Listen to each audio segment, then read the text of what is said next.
आज आम दशम श्रेणी साहित्य सिंधु बहिर पद्य विभागर तृतीय अध्याय राघवंक लंका यात्रानुकूल विषयर अभ्यास कार्य आलोचना करवा। ताले एठी राघव क्या कहुई राघव रामचंद्र को कहुई कहीं से रघुवंश जन्मग्रहण कर राघव बोली कहुई। लंका अर्थ एठारे रावणर राज्य होची लंका अर्थात वर्तमान श्रीलंका सेतबेलर लंका।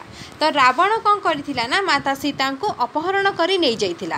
तो एक कथा जेतबेले रामचंद्र जानिले से तांको नहीं ता राज्यर अशोक वाटिकार से रखी तो से तांको उद्धार करबा पई से लंका जीवा पई से चेष्टा कले अर्थात लंका को जाई से सीता को उद्धार करेंगे एवं रावण को बद्ध करेंगे।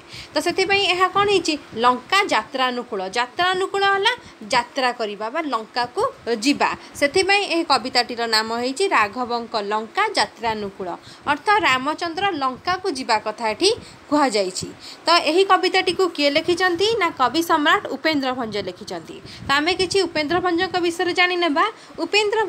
कवि सम्राट उपेन्द्र भंज 1670 रु 1685 मसीह घुमुसुर राजवंश जन्मग्रहण करथिले। से लिखिथिबा केतेक काव्य ग्रंथ है लावण्यव्रती, प्रेम सुधानिधि, वैदेहीश विलास, कोटि ब्रह्मांड सुंदरी। तो राघवंक लंका यात्रानुकूल कविताटी को कवि सम्राट उपेन्द्र भंज लिखिं। तो यही कविताटी तांकर रचित वैदेहीश विलास जहाँकि 40 छांद विशिष्ट कवितार आसीअछि। एही कवितार प्रत्येक पदर प्रथम अक्षर ब अक्षर रु आसीअछि बा ब अक्षर रु आरंभ होइछि।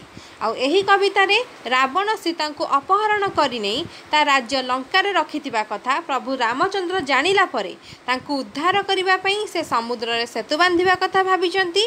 तो सही प्रसंग रे एही कविताटी वर्णित होइछि। आउ से जो जो वैदेहीश विलास से जो वैदेहीश विलास लिखिचंती ताहा रामायण कथा वस्तु उपरे आधारित। तो आशा आम वर्तमान कठिन शब्दार्थ जानी नेबा तापर आम अभ्यास कार्य देखि नेबा। तो किछि कठिन शब्दार्थ अछि देख जेपरि बलिला बलिला अर्थ कौन ना इच्छा प्रकटित हैला।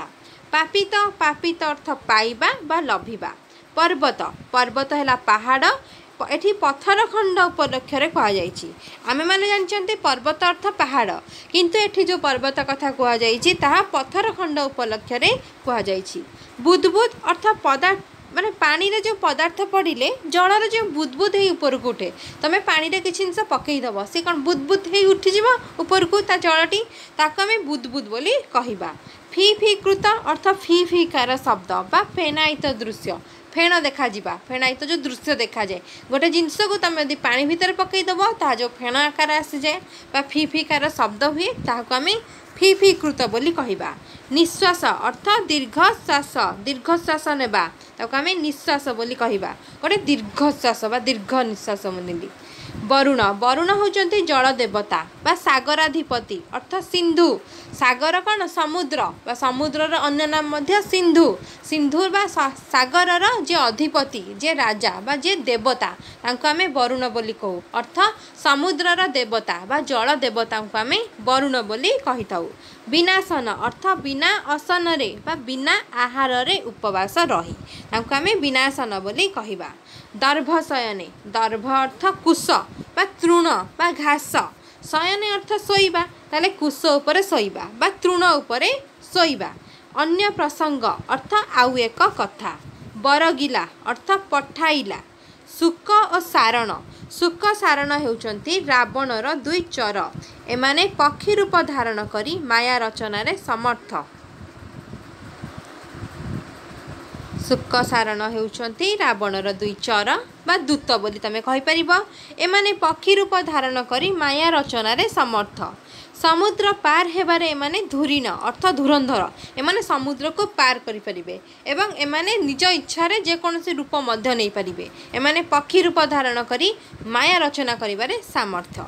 विभीषणे अर्थ विभीषणंकु रावणंकर सान भाई हेले विभीषण। ज्येष्ठ भ्राता पिताश्री ज्येष्ठ हैला बड़ भ्राता हैला भाई पिताश्री हैला पिता तुल्य। तो बड़ भाई पिता तुल्य पिता समान बड़ भाई को आमे बापा को समान मानि थाउ सेपरि बड़ भौणी को माँ को समान मानि थाउ।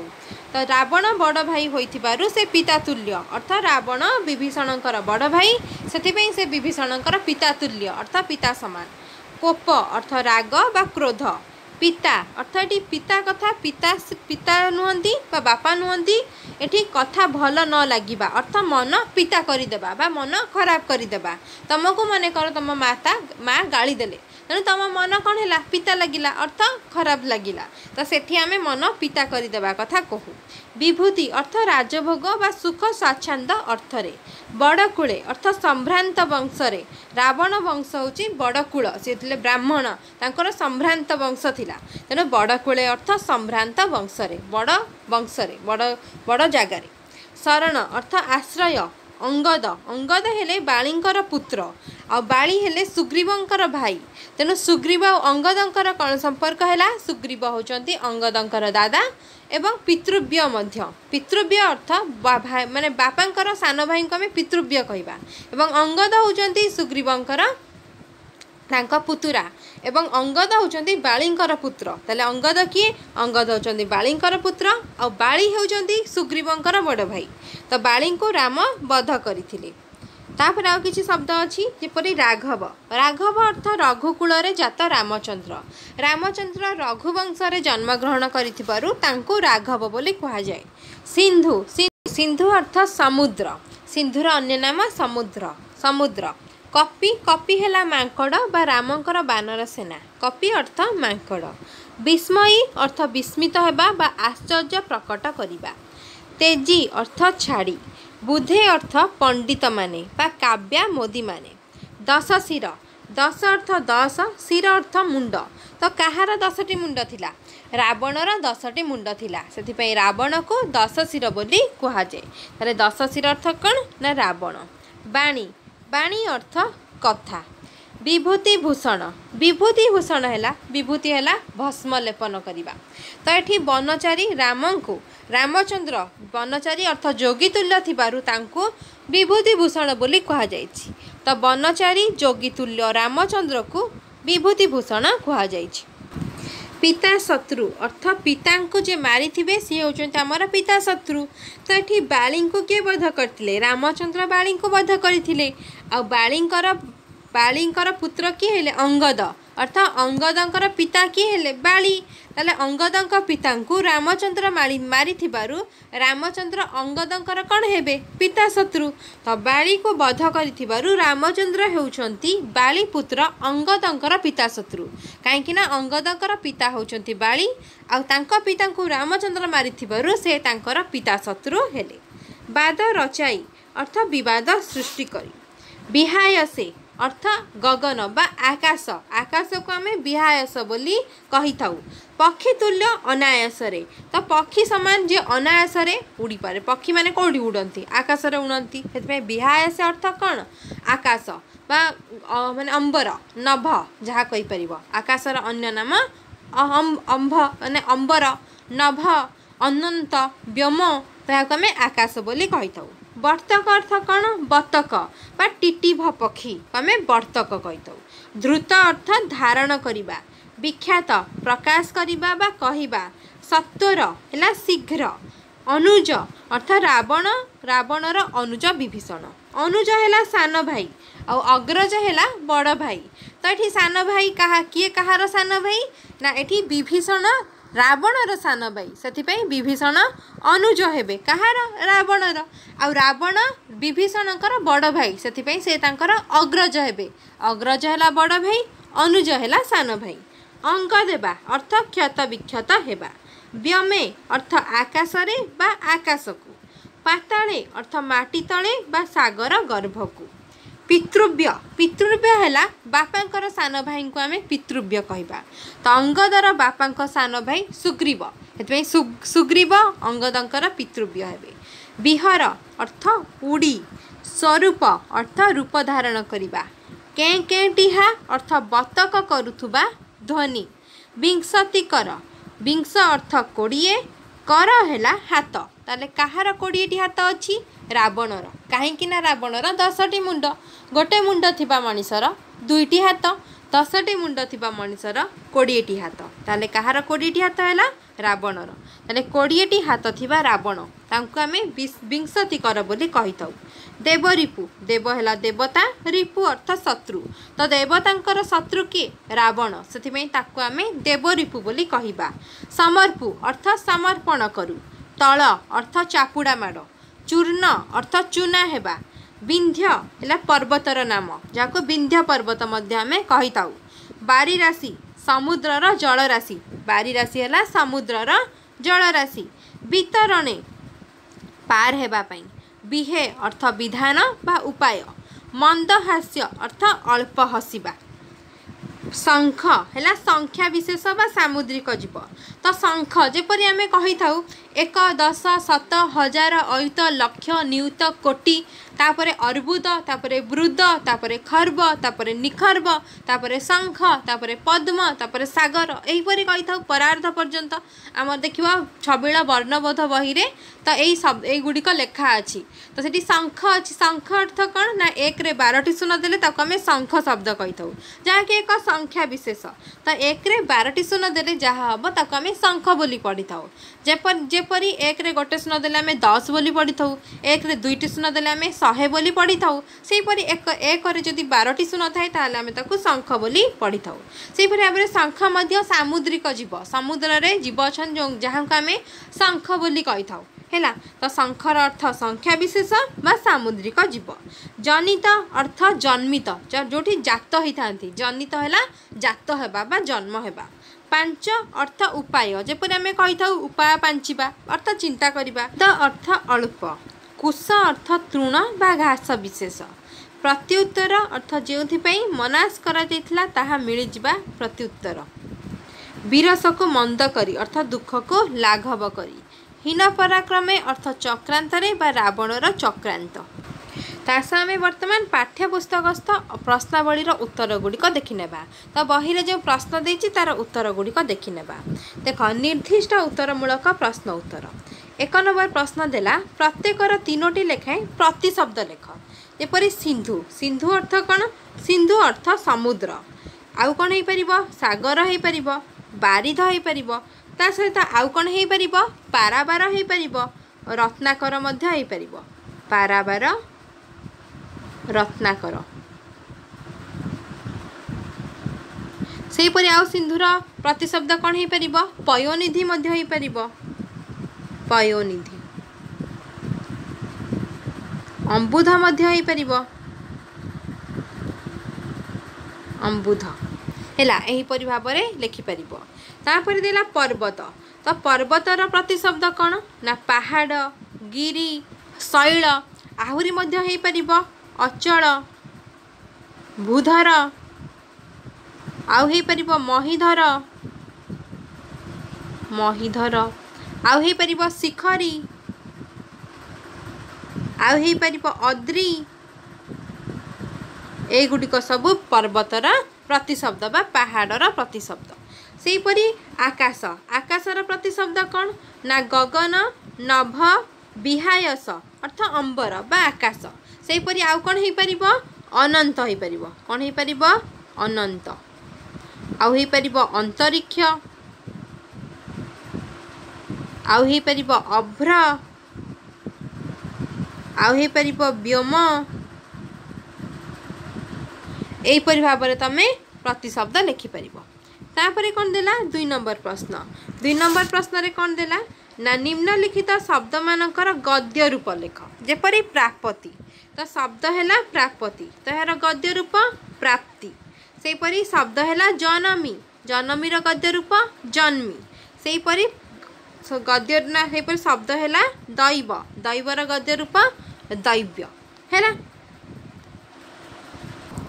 3 नंबर प्रश्न है निम्नलिखित शब्द गुड़िकर विपरीतार्थ बोधक शब्द लेख अर्थ विपरीत अर्थ लेख।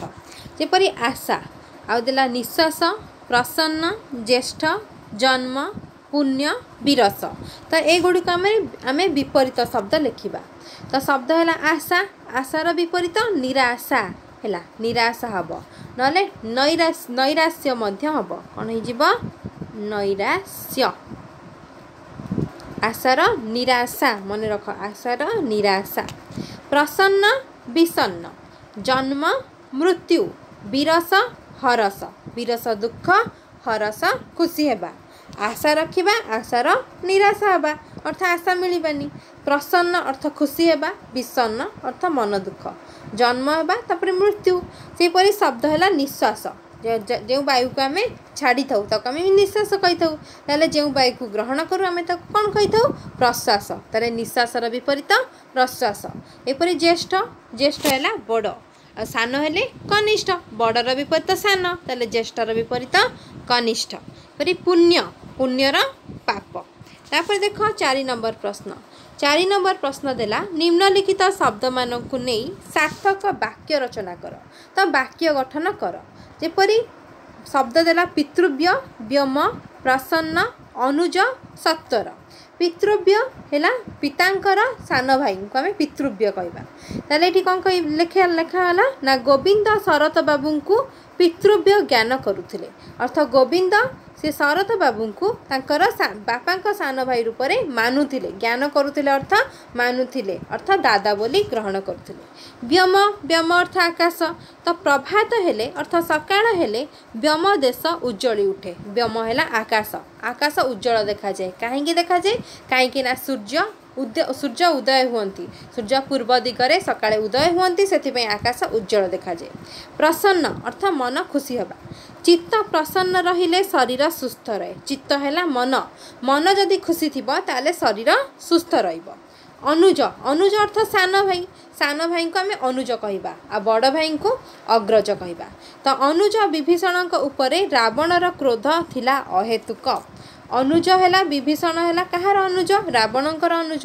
तो अनुज विभीषण उपरे रावणर क्रोध थिला अहेतुक अहेतुक अर्थ अधिक अधिक क्रोध से सान भाई को करुले कहीं से रामचंद्रकर शरण पशिले अर्थ से रामचंद्र पाद तले आश्रय नहीं तो रामचंद्र रावणर शत्रु थे जेहेतु से सान भाई शत्रु शरण शरण तले अच्छा से रागुले सत्वर सत्वर अर्थ शीघ्र शत्रु लुचि खबर जानिबा मात्रे सेठारु सत्वर पलायन करबा तांकर उचित थिला तो सी जंती जानिले शत्रु सेठी लुचिक अछि सत्वर हैला शीघ्र शीघ्र सेठु पलायन करबा अर्थ पळैला पलायन करबा तांकर उचित थिला तापर देख 5 नंबर प्रश्न देला संधि विच्छेद कर तो वज्राघात को संधि विच्छेद कौन कले संधि विच्छेद कले कौन हम ना वज्र युक्त आघात एपरी प्रत्युत्तर ताकू संधि विच्छेद कले प्रतियुक्त उत्तर निश्वास निश्वास को संधि विच्छेद कले नियुक्त श्वास तापर देख 6 नंबर प्रश्न 6 नंबर प्रश्न रे देला व्यास वाक्य सह समास नाम लेख समास आम क्या कहवा ना देखिबो जदि दुई बा ताठर अधिक पद तार परस्पर संबंध कौन अच्छी ताको मिसई जदि आम एक पदरे प्रकाश करवा ताको आम समास कहवा जेपरी मन कर बीणा पानी रे जहार बीणा पानी रे जहार केतटा पद है 3टी पद है बीणा गोटे पद पानी रे गोटे पद जहार गोटे पद 3टी पदर परस्पर मध्य संबंध कौन अच्छी ताको आम एक पदरे करवा अर्थ बीणा पानी रे जहार क्या कहती बीणा पानी रे जहार जहाँ हाथ रे बीणा अच्छी क्या हाथ में बीणा अच्छी पानी अर्थ कौन हाथ बीणा पानी रे जहार अर्थ बीणा पानी कौन कहवा बीणा पानी बुझीगला ताले एक पदर कले आम बीणा पानी कले तो बीणा पानी होची समास है आई पद गुड़िक समस्त पद है बीणा पानी कारण पद है बीणा गोटे पद पानी रे गोटे पद जहार गोटे पद सब गुड़ाक मिसीगले बीणा पानी तो समस्त पद किए है बीणा पानी तो यहाँ आम समास बोली कहवा तो से भाव में समासर विभिन्न प्रकार अच्छी तो मुझे एक वीडियो करी जो केवल ग्रामार थी जो तुम समास थी अव्यय थी कृदंत थी तद्धित थी वाक्य क्या कहवा शब्द क्या कहवा विशेषण विशेष्य सर्वनाम सबुगुड़िक थी तेणु आज खाली आम खाली जाने जो वाक्य गुड़िकर तार व्यास वाक्य सह समास नाम कौन तुम खाली आज जानी या पर वीडियो रे कहीं कौन है उपपद तत्पुरुष क्या कहवा बहुब्री समास क्या कहवा तो समासर प्रकार भेद अच्छी से गुड़िक तो यहाँ पर आम विस्तृत भाव में आलोचना करवा। ताले आस देखि नेबा विभूतिभूषण यार व्यासवाक्य सह समासर नाम कौन ना विभूतिभूषण है विभूति रे भूषित जे तो है उपपद तत्पुरुष समास एवं विभूति जार भूषण अर्थात बहुब्रीहि समास। जदि विभूति रे भूषित जे जदि तुम लिखब ताहले ताकू उपपद तत्पुरुष समास लिखब। जदि लिखब विभूतिभूषण को जे विभूति जार भूषण अर्थात विभूति है कौन विभूति है जो भस्म भस्म को आम विभूति कहवा तो विभूति भूषण अर्थात देहरे जे लेपन करती तो विभूति जार भूषण ताको आम बहुब्रीहि समास बोली कहवा। विंशति कर अर्थात विंश कर जार विंश है 20 कर है कौन हाथ तो विंश कर जार अर्थात 20टी हाथ जार ताको आम उपपद तत्पुरुष समास लिखा। आ विंश अटे जार कर ताहाकु तमे बहुब्रीहि समास लिखिपर। सेपरी देव रिपु देव है देवता रिपु है शत्रु तो देवता रिपु अर्थात देवता शत्रु ताहले कौन लिखिबो ना षष्ठी तत्पुरुष समास अर्थात देवंकर रिपु किए रावण। तापर देखो हीन पराक्रम हीन अटे पराक्रम है कर्मधाराय समास यहीपरि भाव में लिखिबो। क्षुद्रमूलक प्रश्न उत्तर तो 8 नंबर प्रश्न देला सिंधु को पोतिबा पई रामचंद्र काहेकि स्थिर कले। सिंधु अर्थ समुद्र को तो समुद्र को रामचंद्र काहेकि पोतिले कारण से जानिले जे रावण सीता को हरण करी लंका को नहीं जाइछि। लंका अर्थ ता निज राज्य लंकार अशोक बटी से रखी जहाँकि वर्तमान समय रे श्रीलंका सेतबेले लंका थिला। तेणु रामचंद्र कोठी थिले से माने पंचवटी थिले जहाँकि वर्तमान महाराष्ट्र नासिक थिला अर्थात भारत तो भारत रो से लंका को लंका ला भारत तले अच्छी श्रीलंका तो भारत रो से श्रीलंका को किपरि जिबे मझिरे कौन अच्छी तांकर मझिरे समुद्र अच्छी अर्थात सिंधु अच्छी ताले सिंधु को से किपरि पार करिवे सेथिपई तांको सिंधु को पोतिबा पई पड़िबो अर्थात सेते सेतु बनेबा पई पड़िबो बा बंध बनेबा पई पड़िबो।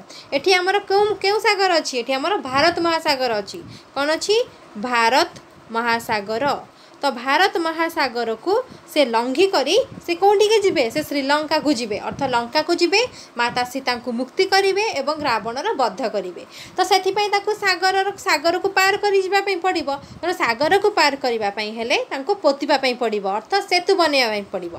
ताले आमे कोन लिखिबा ना उत्तर लिखिबो सीता रावणक द्वारा अपहृता होई अर्थात हरण होई लंका रे थिबार संवाद रामचंद्र पाइला परे से सीता को उद्धार करिबा पई तांको इच्छा बलवती हैला अर्थात से तांको किपरि से तांको मुकुळेबे सेथिपई से योजना कले। तेणु सिंधु को पोती अर्थात समुद्र को पोती लंकार सीता को उद्धार करिबा पई रामचंद्र स्थिर कले। तापर देखो 9 नंबर प्रश्न कौन देला 9 नंबर प्रश्न देला कवितार राघव शब्दटी कहा उद्देश्य रे व्यवहार करा जाइछि। राघव अर्थ कौन राघव है रघुवंश रे जात होइथिबा अर्थात रामचंद्र रघुकुल रे जन्म होइथिबारु बा रघुवंश रे जन्म होइथिबारु तांको नाम राघव होइछि। तो उत्तर कौन लिखिबो रघुवंश जात रामचंद्र उद्देश्य रे कवि राघव शब्दटी व्यवहार करिसंती। जेहेतु रामचंद्र रघुवंश रु जन्म ग्रहण करथिले सेथिपई तांको नाम राघव बोली कवि एठारे व्यवहार करिसंती। 10 नंबर प्रश्न देला वरुण को प्रसन्न करिबा पई रामचंद्र कौन कले। वरुण किए वरुण होचंती समुद्रर अधिपति बा जलर देवता तो समुद्रर देवता बा जलर अधिपति ताले से तांको कौन पे प्रसन्न करिबा पई चाहिए काहेकि ना जेते भी पत्थर पकाइले समुद्र मध्य रे ताहार सत्ता हजि गला अर्थात ता भितरे रहिला नाही एपरि कि बुदबुदर भी शब्द हेलानी फी फी कार कृत भी हेला नाही अर्थात जेते जेते से माने पत्थर पकेले समुद्र को पोती लंका को जीवा पई से माने समुद्र कौन सेतु तैयारी करिया पई चाहिए तो सेतु बंध बा पोल बांधिबा पई पत्थर पकेबा आवश्यकता रही तो से माने समुद्र मध्य रे जेते भी पत्थर पकेले ताहार ता सत्ता हजिगला अर्थ से माने जमा जानी भी पारलेनी से पत्थर गला कुआड़े तो सेथिपई से समुद्र रे बंध करिबा एतादृश बाधा को अतिक्रम करिबा पई रामचंद्र उपवास रे रहिबा सहित कुशसज्जा रे शयन करी जलाधिपति वरुण को प्रसन्न करी तांको सहायता चाहिथिले।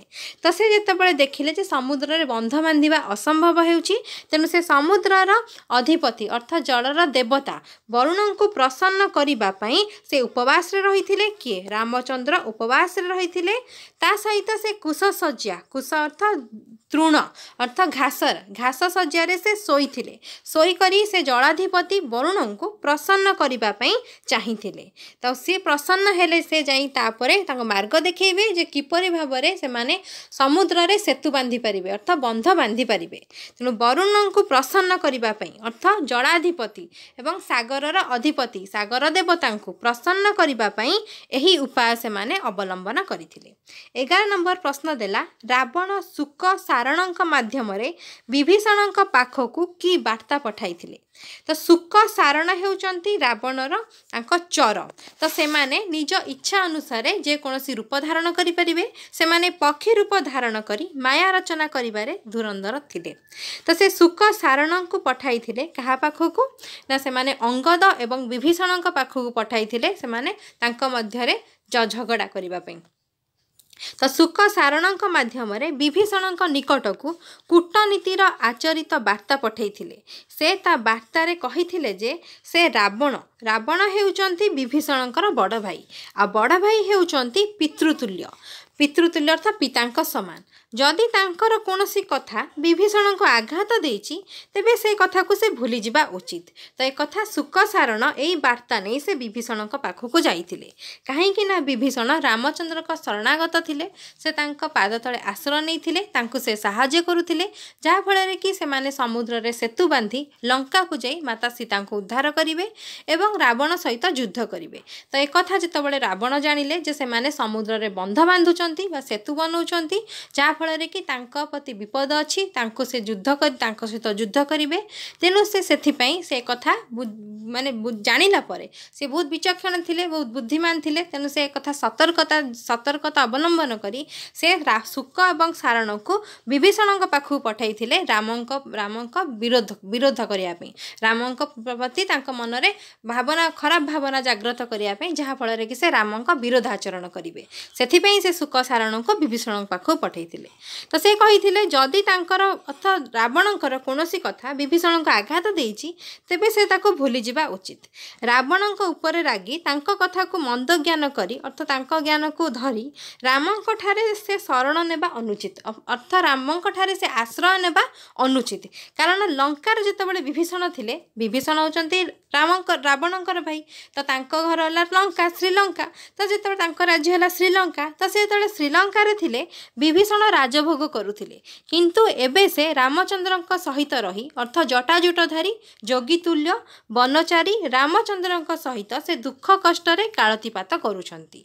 से बड़ कूल रे जन्म होइछंती कि ना विभीषण अर्थ रावणर वंश रे रावण कूल रे से जन्म होइछंती। से बड़ कूल रे जन्म होई एई रामंक परि जोगींक शरणापन्न हेबा बुद्धिमान कार्य होई नाही। एक कथा शुक सारण विभीषण को कहूथिले कारण से एक कथा कहिले तांको मनरे हुए तो माने तांको भाईंक प्रति भल पाइबा जागृत हबो एवं से तांको रामचंद्र को छाड़ी करी से रावणक पाखु पळे आसीबे। एक कथा से माने से कथा करिबा पई तांको मध्यरे कलह सृष्टि करिबा पई से शुक सारण को रावण पठैथिले कोउठी कि ना विभीषणक पाखु। तेनु से लंका को फेरी जिबा उचित एक कथा शुक सारण जाई विभीषण को कहिथिले। तापर 12 नंबर प्रश्न देखो 12 नंबर प्रश्न देला अंगद निकट को रावण की संदेश प्रेरण करथिले। अंगद हेउचंती बालींकर पुत्र। तो से तांको निकट को शुक सारणक द्वारा शुक सारणक साहाय्य से कौन संदेश देथिले। तो रामंकर लंका यात्रा उद्यम को से व्यर्थ करने को जाई रावण तार दुई चर शुक एवं सारण को पठाइबा पूर्वरु से रामंक अनुगतंक मध्यरे भेद सृष्टि कराइबा पई से शुक सारण को परामर्श देछि। अंगद एवं सुग्रीव आ विभीषण एमाने रामचंद्रंकर शरणागत थिले तांकर अनुगत थिले तांकु साहाय्य करुथिले जहा फଳରେ कि से माने समुद्र रे सेतु बांधी लंका को जाई रावण को बद्ध करिवे एवं माता सीता को से उद्धार करिवे। तो एक कथा जेतबळे रावण जानिला से चेष्टा कला से मानक मध्यरे फाट सृष्टि करिया पई जो माने रामंकर अनुगत थिले तांको मध्यरे फाट सृष्टि करिवा पई एवं रामंक विरुद्ध रे कथा भरिबा पई ना कान भरिबा पई से शुक सारण को पठाइथिला। तो से अंगदंक निकट को जाई कोन कहिबा पई कहिथिले शुक सारण को से अंगदंक निकट को जाई एया कहिबा पई चाहिथिले जे से एही उभयंकु परामर्श छळ रे कहिजंती जे से माने जाई अंगदଙ୍କୁ ମନେ ପକାଇ ଦିଅନ୍ତୁ ଯେ ରାମଚନ୍ଦ୍ର ହେଉଛନ୍ତି ତାଙ୍କ ପିତା ବାଳୀର ହତ୍ୟାକାରୀ। ରାମଚନ୍ଦ୍ର ବାଳୀକୁ ହତ୍ୟା କରିଥିଲେ ଏବଂ ବାଳୀ ହେଉଛନ୍ତି ଅଙ୍ଗଦଙ୍କର ପିତା। ତେଣୁ ସେ ତାଙ୍କର ପିତା ଶତ୍ରୁ ହେଲେ, ଅର୍ଥାତ୍ ତାଙ୍କ ପିତାଙ୍କୁ ଯିଏ ହତ୍ୟା କରିଥିବେ ସେ ହେଉଛନ୍ତି ତାଙ୍କ ପିତା ଶତ୍ରୁ। ଅର୍ଥାତ୍ ରାମଚନ୍ଦ୍ର ବାଳୀଙ୍କୁ ହତ୍ୟା କରିଥିବାରୁ ରାମଚନ୍ଦ୍ର ଅଙ୍ଗଦଙ୍କର ପିତା ଶତ୍ରୁ ହେଲେ। ତ ଯିଏ ତାର ପିତାକୁ ବଧ କରିଛି ସେହି ବ୍ୟକ୍ତିଠାରେ ଆନୁଗତ୍ୟ ପ୍ରକାଶ କରିବା ଉଚିତ ନୁହେଁ। ଏକଥା ଅଙ୍ଗଦକୁ ବୁଝାଉଥିଲେ କିଏ ନା ଶୁକ ସାରଣ। କାହିଁକି ନା ରାବଣ ଶୁକ ସାରଣକୁ ଏଇ କଥା କହି ତାଙ୍କୁ ପଠାଇଥିଲେ ଯେ ଅଙ୍ଗଦଙ୍କ କାନ ଭରିବା ପାଇଁ, ଯାହାଫଳରେ କି ସେ ରାମଚନ୍ଦ୍ରଙ୍କ ତ୍ୟାଗ କରିଦେବେ, ରାମଚନ୍ଦ୍ରଙ୍କ ସାହାଯ୍ୟ କରିବେ ନାହିଁ, ତାଙ୍କର ଆଶ୍ରୟ ନେବେ ନାହିଁ ବା ତାଙ୍କ ଛାଡ଼ିଦେବେ। ଏକଥା ସେ କରିବା ପାଇଁ ସେ ଶୁକ ସାରଣଙ୍କୁ ଅଙ୍ଗଦ ନିକଟକୁ ପଠାଇଥିଲେ, ତା ସହିତ ବିଭୀଷଣ ଏବଂ ସୁଗ୍ରୀବଙ୍କ ପାଖକୁ ମଧ୍ୟ ପଠାଇଥିଲେ। 13 ନମ୍ବର ପ୍ରଶ୍ନ କ'ଣ ଦେଲା? 13 ନମ୍ବର ପ୍ରଶ୍ନ ଦେଲା ରାବଣର ବାର୍ତ୍ତା ନେଇ ଅଙ୍ଗଦ ନିକଟକୁ କିଏ ଆସିଥିଲେ? ତ ଅଙ୍ଗଦ କିଏ? ଅଙ୍ଗଦ ହେଉଛନ୍ତି ବାଳୀଙ୍କର ପୁତ୍ର। ତ ସିଏ ରାମଚନ୍ଦ୍ରଙ୍କ ଶରଣଗତ ଥିଲେ, ରାମଚନ୍ଦ୍ରଙ୍କୁ ଭଲ ପାଉଥିଲେ, ତାଙ୍କୁ ଆନୁଗତ୍ୟ ଥିଲେ। ତ ଅଙ୍ଗଦଙ୍କ ନିକଟକୁ କିଏ ଆସିଥିଲେ ବାର୍ତ୍ତା ନେଇ? ନା ଉତ୍ତର ଲେଖିବ ରାବଣର ବାର୍ତ୍ତା ନେଇ ଅଙ୍ଗଦଙ୍କ ନିକଟକୁ ତାଙ୍କର 2 ଜଣ ଦୂତ ବା ଚର, ଯିଏକି ଶୁକ ଏବଂ ସାରଣ, ସେମାନେ ଆସିଥିଲେ। 14 ନମ୍ବର ପ୍ରଶ୍ନ ହେଲା ରାବଣର ବାର୍ତ୍ତା ଶୁଣି ଅଙ୍ଗଦ କି ପ୍ରତିକ୍ରିୟା ପ୍ରକାଶ କରିଥିଲେ? ଯେତେବେଳେ ରାବଣଙ୍କର ବାର୍ତ୍ତା ଅଙ୍ଗଦ ଯେଉଁ ଶୁକ ସାରଣ ଅଙ୍ଗଦଙ୍କୁ କହିଥିଲେ, ତାପରେ ଅଙ୍ଗଦଙ୍କର ପ୍ରତିକ୍ରିୟା କ'ଣ ଥିଲା? ସେ କଥା ଶୁଣିଲା ପରେ ସେ କ'ଣ କରିଥିଲେ? ନା ଉତ୍ତର ଲେଖିବ ଶୁକ ସାରଣଙ୍କ ଠାରୁ ରାବଣର ବାର୍ତ୍ତା ଶୁଣି ଅଙ୍ଗଦ ଖୁବ୍ ରାଗି ଯାଇଥିଲେ। ତ ସେମାନଙ୍କ ଉଦ୍ଦେଶ୍ୟରେ ସେ ବଜ୍ରଘାତ ସମ ଚାପୁଡ଼ା ମାରିଥିଲେ, ମାତ୍ର ଧର୍ମବଳରୁ ସେମାନେ ରକ୍ଷା ପାଇଗଲେ। ଅର୍ଥାତ୍ ଶୁକ ସାରଣଙ୍କ ଦେହରେ ସେଇ ବଜ୍ରାଘାତ ସମ ଚାପୁଡ଼ା ବାଜି ନଥିଲା।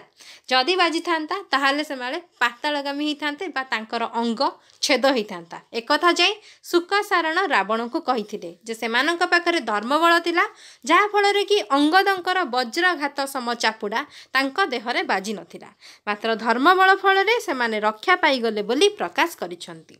15 ନମ୍ବର ପ୍ରଶ୍ନ ଦେଲା ମନ୍ତ୍ରୀଦ୍ୱୟ ରାବଣ ନିକଟରେ କି ଉକ୍ତି ପ୍ରକାଶ କଲେ? ଶୁକ ସାରଣ ଥିଲେ ରାବଣଙ୍କର ମନ୍ତ୍ରୀ।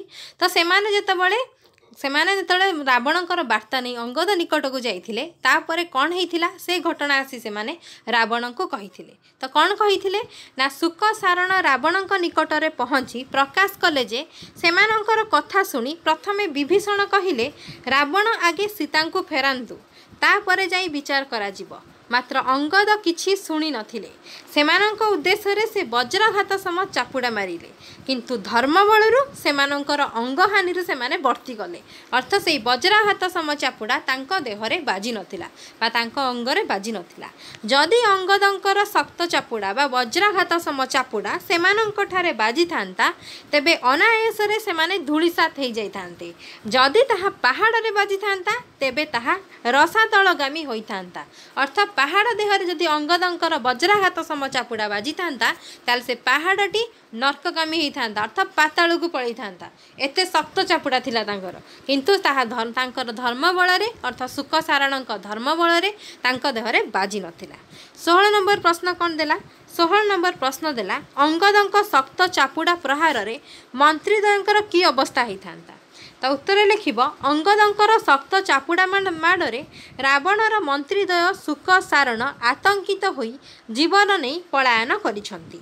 ଧର୍ମବଳରୁ ଅଙ୍ଗଦଙ୍କ ଚାପୁଡ଼ାରୁ ସେମାନେ ବର୍ତ୍ତିଗଲେ ବୋଲି ରାବଣ ଆଗରେ ଯାଇ ପ୍ରକାଶ କରିଛନ୍ତି।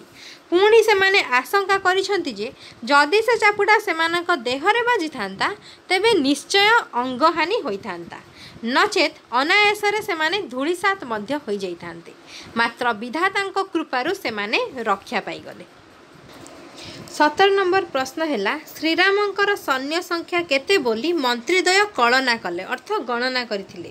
ତ ଉତ୍ତର ଲେଖିବ ଶ୍ରୀରାମଙ୍କର ସୈନ୍ୟ ଅଗଣନ ବୋଲି ମନ୍ତ୍ରୀଦ୍ୱୟ କଳନା କରିଛନ୍ତି, ଯାହାକି ସେମାନେ ଗଣିପାରି ନାହାନ୍ତି।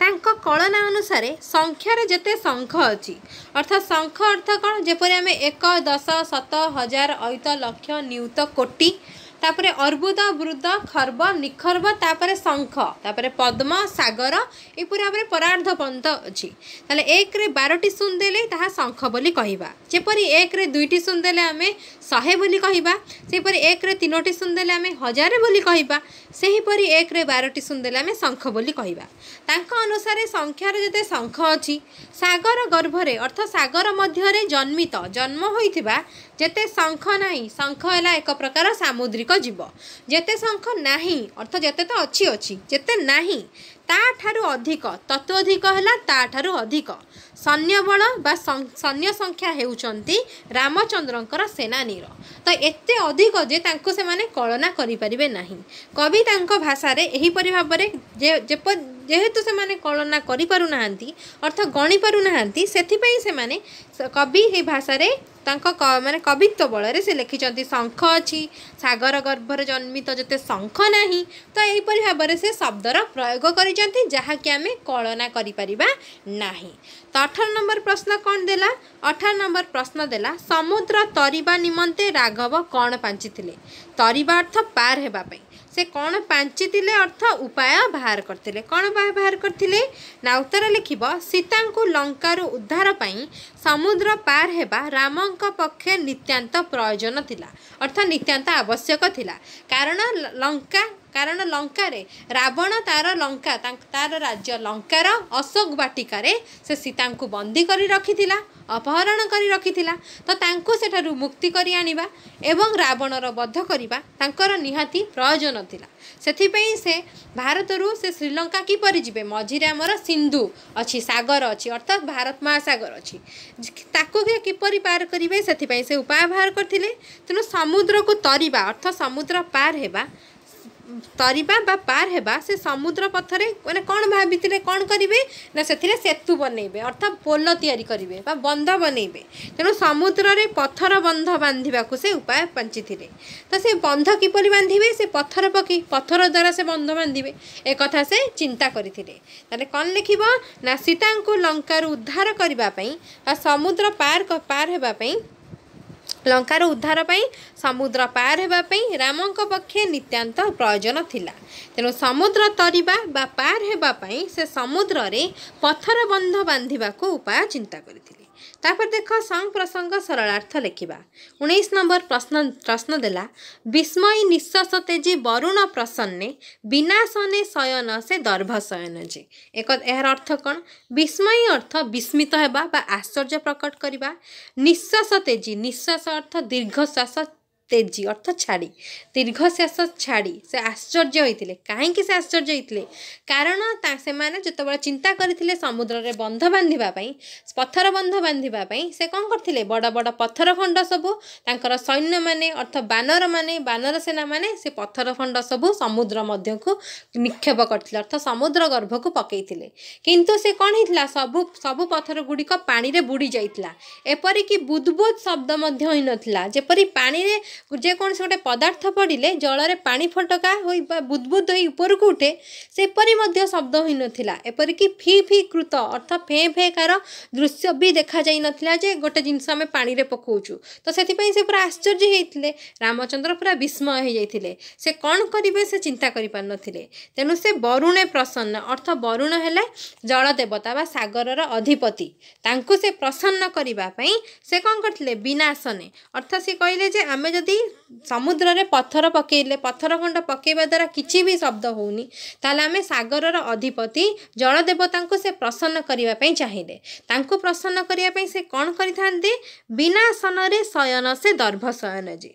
विनाशन अर्थ बिना आहार रे उपवास रही से शयन करथांते अर्थ सोई थांते कोठी ना दर्भ अर्थ कुश बा तृण कुश सेजरे से सोई थांते सोई करी से कौन करते साधना करी थांते एवं वरुण को अर्थ देवता को जल देवता को से प्रसन्न करी थांते एवं से तांको उपाय दे थांते जे किपरि भाबरे से समुद्र बा सिंधु को पार करी से माता सीता को आनिबा पई जिबे एवं समुद्र रे किपरि से पत्थर बंध बांधिबे तो एक कथा एक कवि एठी लेखिचंती ताहा को हमें किपरि भाबरे लेखिबा ना उत्तर लेखिबा विस्मयी ... दर्भ शयन जे तापर लेखिबा संक्षिप्त पद्यांशटी अर्थ पद्यटी से संक्षिप्त पद्यांशटी है।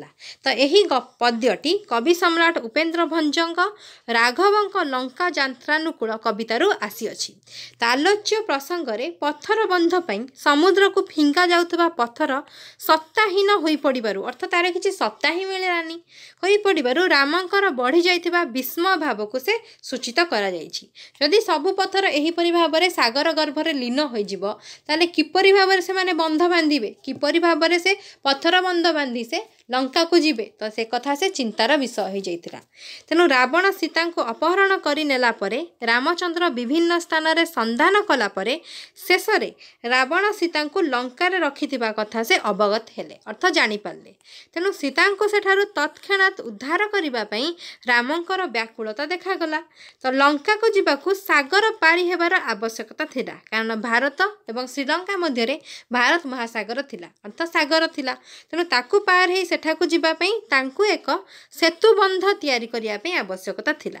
सेतुबंध तैयारी करिबा पई रामचंद्र सिद्धांत नेले, मात्र सेतुबंध आरंभ बेले समुद्र गर्भ को जेते पत्थर निक्षेप करागला सेतुबंध किपरि बांधि थांते, पत्थर द्वारा बंध बांधि थांते। तो पत्थर से माने जेतेबेले सागर मध्य को निक्षेप कले अर्थ पकेइले तार सत्ता मिलिला नाही अर्थ से सबु किछि से पानी भितर लीन होई गला। तो एथिरे रामचंद्र आश्चर्य प्रकट होई जल देवता वरुणक सहायता पई मनस्थ कले। तेणु से तांको प्रसन्न करिबा पई उपवास रे रहिले एवं कुश को सेज करी सोइले अर्थात तृण को सेज करी से सोइले। तो एही परि भाबरे से वरुण देवता को प्रसन्न करिबा पई से कोन कले साधना आरंभ कले बा तपस्या आरंभ कले। तो वास्तव रे वरुण को प्रसन्न करिबा पई रामचंद्रंकर एही परि साधना तांको व्यक्तित्वर औजल्य को ही प्रकटित करिछि। जे से किपरि भाबरे तांकर व्यक्तित्व थिला, से किपरि भाबरे समस्त को सम्मान जणाउथिले, किपरि भाबरे से देवता माननको आराधना करुथिले, तांकर एही व्यक्तित्व प्रकटित होइछि। तापर देखो 20 नंबर प्रश्न कोन देला। 20 नंबर प्रश्न देला विभूति की भुंजी थिलु विभूति भूषणे बड़कूले जनमी शरण की कारण जी। तो जेते बळे रावण जानिबाकू पाइले जे तांकर अनुज भाई अर्थ तांकर सान भाई के ना विभीषण से रामचंद्रक शरण को जाइछंती। तो सेथि पई से तांकर दुई जन चर अर्थ सुक सारण को विभीषण को एक कथा स्मरण करे देबे पई आसीथिले जे सीए होचंती जने राजवंश रे राजकुल रे जन्म ग्रहण करिसंती। से काहेकि से जटाजुटधारी अर्थ रामचंद्र को ये जटाजुटधारी कह जाइछि, काहेकि से तांकर शरण नौचंती। तो यार अर्थ कौन है देख विभूति की भुंजी थिलु विभूति भूषण विभूति के हला विभूति अर्थ विभूति एटारे राजभोग बा सुख साच्छंद कथा कह जाइछि। भुंजुथिलु अर्थ सेठी उपभोग करुथिलु। विभूति भूषणे अर्थ एठी रामचंद्र को कह जाइछि। विभूति हला भस्म, भस्म भूषण अर्थ देहरे लेपिबा, जो माने भस्म को देहरे लेपन करिथांती। तो भस्म भूषण रे एठारे रामचंद्र उद्देश्य रे कथित माने कह जाइछि। तो बड़कूले जन्म, बड़कूले अर्थ संभ्रांत वंश रे बा रावण वंश रे जनमी अर्थ जन्म होई एठी रावण विभीषण को कहउचंती जे तू बड़कूल रे जन्म होई शरण की कारणे। तो तू शरण तू रामचंद्रंकर शरण कौन पाई जाइछु। तो एत बड़ घर जन्म होइथिलु, तो लंका रे थिला बेले तू राजसुख करुथुलु, वर्तमान तू रामचंद्रंक सहित रही तो जटाजुटधारी रामचंद्रंक सहित रही वन रे कालतीपात करुछु। तू सेठु पळेया, तू काहेकि तांकर शरण नेइछु, तू हला संभ्रांत वंश रे जन्म ग्रहण करिछु। तो एक कथा तांकु कही से रामंकर विमुख करेबाकू चाहुथिले। ते सुक सारण को पठाई तांकर दुई जन चर थिले सुक सारण तांकू पठाई से रामंक विमुख करिबा पई विभूषण को तांको कान भरिबा पई से चाहिचंती। तहा को हमें किपरि भाबरे लिखिबा, उत्तर लिखिबो विभूति की ... कारण जे। तो उक्त प्रक्त काव्यांशटी कवि उपेन्द्र भंजक लिखित राघवंक लंका यात्रानुकूल कवितारू उद्धृत अर्थ आसीअछि। आलोच्य प्रसंग रे रावण दुई मंत्री को दूत करी विभीषण निकट को जो वार्ता देइछि से संपर्क रे सूचित करा जाइछि। से दुई जन दूत किए थिले सुक एवं सारण। तो रामचंद्र लंका यात्रा अनुकूल को प्रतिहत करिबा पई अत तांको से किपरि भाबरे सेठो से रामचंद्र किपरि भाबरे लंका को आसी परिबे नहीं। तो तांकर यात्रा ଯାत्राକୁ से प्रतिकूल करने से कूटनीतिर प्रयोग करी विभीषण और रामक मध्यरे विभेद सृष्टि करने उद्यम करिछि किए ना रावण। सेथिपई से निजर दुई मंत्री शुक और सारण को दूत करी विभीषण निकट को पठाइछि। सेमाने विभीषण को कौन कहिबे से विषय रावण सेमानंकु परामर्श देबाकु जाई कहिछि जे सेमाने जाई रामंकर शरणापन्न होइथिबा अनुज अर्थ तांका सान भाई विभीषण को कहिबे रावण तार बड़ भाई से बड़ भाई पितृतुल्य अर्थ पिता समान जदि तांकर कोनोसी कथा विभीषण को आघात करिछि आघात देछि से ताको भूली जिबा उचित। रावण उपर रागी ता कथा को मंद ज्ञान करी से रामंक निकटरे शरणापन्न हेबा अनुचित। तो एक कथा शुक सारण जाई विभीषण को कहिसंती। एक कथा रावण शुक सारण को सिकेइतला जाई कि विभीषण को एक कथा कहिबा पई। तो से लंका रे थिबा बेले राजभोग करूथिला मात्र एबे जोगी तुल्य जटाजुटधारी बनचारी रामचंद्रଙ୍କ सांगरे दुख कष्टरे विचरण करुची। से बड़कूल अर्थ रावण वंशरे जात होई बा जन्म होई रामंक परी बनचारी जोगीଙ୍କ पाखरे शरण नेबा विवेकवंत कार्य होइनी। तो रावणर यही वक्तव्य अच्छी कूटनीतिक चातुरी। से जानी शुणी कथा कहबा पई चाहूँगी कहीं ना से विभीषण को रामंकर विमुख करने को चाहूँगी तांको भितर कलह सृष्टि करने पई चाहूँगी तांको ठारू से तांको जेपरी से तांको सहाय्य न करू से सेठू पळै आसु एक कथा से जानी शुणी से करूची। तो रावणर यही कथारे अच्छी कूटनीतिर चातुरी। से कूटनीति भरपूर कूटनीतिज्ञ चातुरी तार सहित से शुक सारण को शिकाई से रामंकर विमुख करने से क्या पठाई शुक सारण को विभीषण निकट को पठाई। तापर देख 21 नंबर प्रश्न देला बाजी थिले चूर्ण पाताले भजी थिब विंध्य भानु तोषी हेले बंचाई दई बजे। तो एक कथा जिते शुक सारण से भाव में से विभीषण को कहवाई कही सहित अंगदंकर कान भरवाई शुक सारण को भी कही जे अंगदंकर पिता होते बाली तो तांको रामचंद्र बध करथिले तेणु जेहेतु पिता को से बध करिसंती तेणु तांकर अंगदंकर पिता शत्रु हेले रामचंद्र जेहेतु से तांको पिता को मारिसंती तो सेतिपई अंगदंकर कान भरिबा पई मध्य के कहिथिला शुक सारण को रावण कहिथिला जे सी तांको सहित छलना करी अर्थ तांको कही जेपरि भाव से रामंक ठारू से दूरे जिबे एवं रामंक सहित तांकर कौन से संपर्क रहिबनी अर्थ से तांको विरुद्धाचरण करिया पई चाहुथिला। रामंक माने जो अंगदंक मनरे रामंक प्रति विरुद्धाचरण करिवो रामंक सहित से संपर्क रखिबो नाही एपरि भाव से कूटनीति रे भरपूर से कौन करथिला शुक सारण को मंत्रणा देइथिला जाई अंगद को कहंतु। तो जेतेबेले शुक सारण जाई अंगद पाखरे पहुँचिले से जेतेबेले कथा सब कहिले अंगद किछि न बुझी न माने से किछि भी विचार कले नहीं से एक वज्रघात सम चापुड़ा मारिले जहाँ कि तांको देहरे बाजी नथिला। कहा देहरे शुक सारणଙ୍କ देहरे बाजी नथिला। जदि बाजी थांता ताहाले से माने चूर्ण हो जाइथांते अर्थात पाताल को जाइथांते अर्थात जदि से वज्रघात सम चापुड़ा जदि माने पर्वत रे बाजी थांता ताले पर्वत पातालगामी होइथांता अर्थात एते शक्त थिला किंतु सेमानंकर धर्म बल रे अर्थात एटी बिंध्य भान देआइ अर्थात बिंध्य पर्वत रे बाजी थिले ताहा पातालगामी होइथांता किंतु तांकर भाग्य भल थिला अर्थात धर्म बल भल थिला जहाँ फल कि तांको देहरे बाजी नथिला। यदि तांको देहरे बाजी थांता ताले अंगहानि होइथांता। तो एठी हमें कौन लिखिबा एठी लिखिबो उत्तर लिखिबो जे बाजी थिले दई बजे। उक्त पद्यांशटी कवि सम्राट उपेन्द्र भंजक लिखित राघवंक लंका यात्रानुकूल कवितारू आसीअछि। अंगदर चापुड़ा खातर परिणति कौन होइथांता से संपर्क रे एही प्रसंग रे शंकाग्रस्त रावण मंत्रीद्वय कलना करिसंती। जदि बाजी थांता तांको देहर तो बाजी नाही जदि बाजी थांता ताले कौन ही थांता। रावणर परामर्श रे शुक सारण अंगद को आकाश मार्गरू रावणर वार्ता बखाणी थिले अर्थ कहिथिले। सेमाने कहिले जे रामचंद्र हेउचंती अंगदंकर पितृहंताकारी अर्थ से अंगदंकर पिता बाली को हत्या करिसंती सेथिपई से अंगदंकर पितृहंताकारी पिता को जे मारिची तांको आमे पितृहंताकारी कहिबा। तो यही पितृहंताकारी अंगदंक सहायता निबोधरे परिचायक तेणु से तांको संग छाड़ी देबा उचित। ମାନେ ଅଙ୍ଗଦ ତାଙ୍କ ପିତୃହନ୍ତାକାରୀ को ସହାୟତା କରିବା ଅନୁଚିତ, ତାଙ୍କ ଶରଣ ଯିବା ଅନୁଚିତ, କାହିଁକି ନା ସେ ତାଙ୍କ ପିତା ଶତ୍ରୁ, ସେ କାହିଁକି ତାଙ୍କ ଶରଣ ଯାଉଛନ୍ତି, ଅର୍ଥାତ୍ ରାମଚନ୍ଦ୍ରଙ୍କ ଶରଣ ସେ କ'ଣ ପାଇଁ ଯାଉଛନ୍ତି।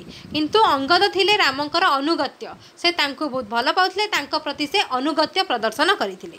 ଏପରି ପିତୃହନ୍ତାକାରୀଙ୍କୁ ଅଙ୍ଗଦଙ୍କର ସହାୟତା ନିର୍ବୋଧରେ ପରିଚାୟକ, ତେଣୁ ସେ ତାଙ୍କ ସଙ୍ଗ ଛାଡ଼ିଦେବା ଉଚିତ।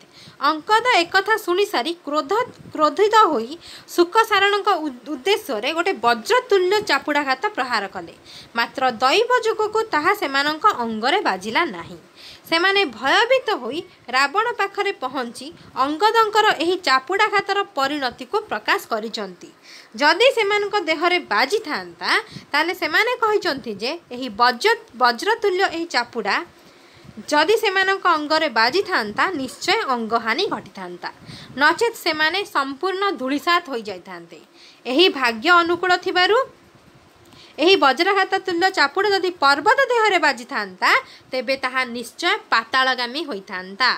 ଅର୍ଥ ବିନ୍ଧ୍ୟ ପର୍ବତ ଦେହରେ ଯଦି ତାହା ବାଜିଥାନ୍ତା ତାହେଲେ ବିନ୍ଧ୍ୟ ପର୍ବତ ପାତାଳକୁ ପଳାଇଥାନ୍ତା। ଏତେ ମାତ୍ରାରେ ମାନେ ଏତେ ଅଧିକ ମାତ୍ରାରେ ତାଙ୍କ ମାନେ ମାଡ଼ରେ ତାଙ୍କ ଚାପୁଡ଼ାରେ ଶକ୍ତି ଥିଲା, ଅର୍ଥ ଏତେ ଶକ୍ତି ଥିଲା ଯେ ତାହା ପାହାଡ଼କୁ ବି ପାତାଳଗାମୀ କରିଦେଇଥାନ୍ତା। ଯାହା ହେଉ ଭାଗ୍ୟର ଅନୁକୂଳ ଥିବାରୁ ଏମାନେ ଅଙ୍ଗଦଙ୍କର ବଜ୍ରତୁଲ୍ୟ ଚାପୁଡ଼ାଘାତରୁ ବର୍ତ୍ତିଗଲେ। ଏଥିରୁ ଅଙ୍ଗଦଙ୍କର ଅପରିମିତି ଶକ୍ତି ଓ ସାହସର ପରିଚୟ ମିଳେ। ସେ କେତେ ମାତ୍ରାରେ ଶକ୍ତିଶାଳୀ ଥିଲେ, ତାଙ୍କ ମାନେ ଶକ୍ତ ଚାପୁଡ଼ାର ମାନେ ପ୍ରହାର ଏତେ ଶକ୍ତ ଥିଲା ଯେ ତା ଉପରେ ପର୍ବତକୁ ବି ପାତାଳଗାମୀ କରାଇ ଦେଇଥାନ୍ତା। ଅର୍ଥାତ୍ ସେ ଏତେ ଶକ୍ତି ଥିଲେ, ତାଙ୍କ ପାଖରେ ଏତେ ଅପାର ଶକ୍ତି ଥିଲା, କାହିଁକି ନା ତାଙ୍କ ପାଖରେ ରାମଚନ୍ଦ୍ରଙ୍କର ଆଶୀର୍ବାଦ ଥିଲା।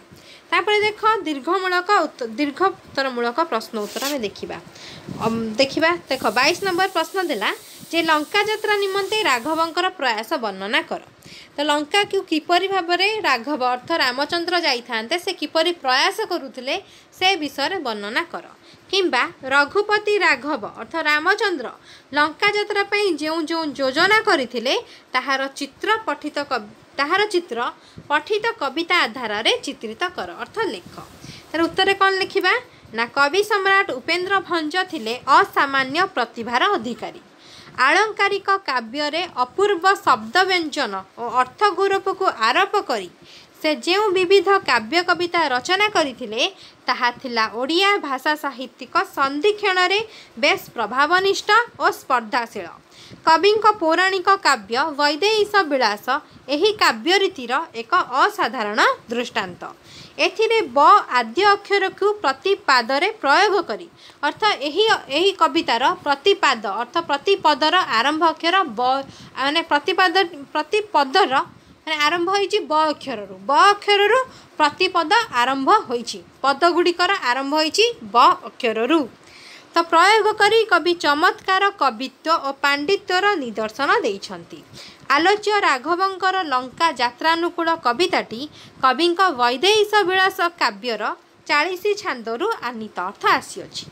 ଏହି କବିତାରେ ରାମଚନ୍ଦ୍ର ପତ୍ନୀ ସୀତାଙ୍କୁ ଲଙ୍କାରୁ ଉଦ୍ଧାର କରିବା ପାଇଁ ଯେଉଁ ଯାତ୍ରା ଅନୁକୂଳ କରିଛନ୍ତି ତାର ଚମତ୍କାର ଚିତ୍ର ପ୍ରଦତ୍ତ ହୋଇଛି।